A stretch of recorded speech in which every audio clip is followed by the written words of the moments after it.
What's going on, everybody? And today I thought I'd switch it up a little bit and take you on a ride to the petrol station. So for those who's thinking about getting a bike and not too sure which one or if it's even worth it, I'll show you how much it is to top up a 125. Come with me to Morrison's and you'll see how much it costs.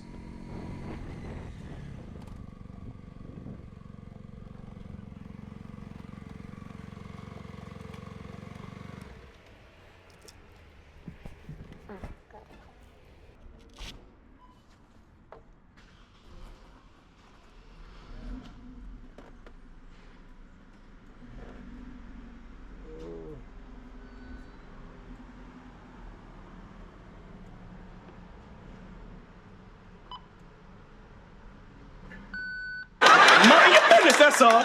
Mind your business. For those who do want to get a bike, I believe this is one of the main reasons why I got this bike, because the fuel consumption on this is ridiculous.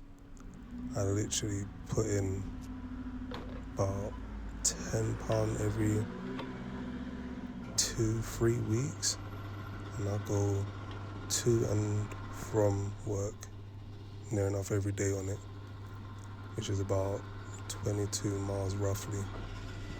And look at this, we're at £8 mark, and yep, I'm done. And that's from a quarter of a tank. I didn't really need petrol, but this will last me for another 3 weeks. £8.38.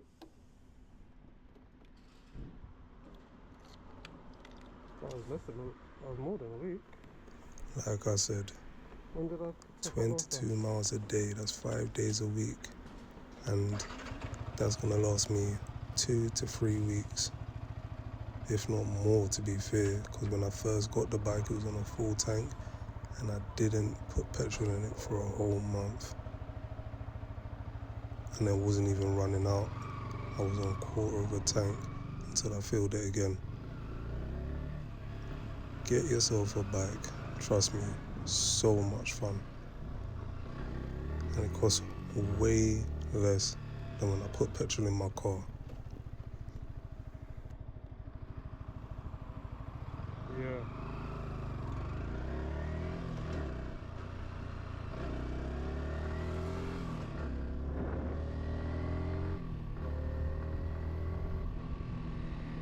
MDA Bikelife.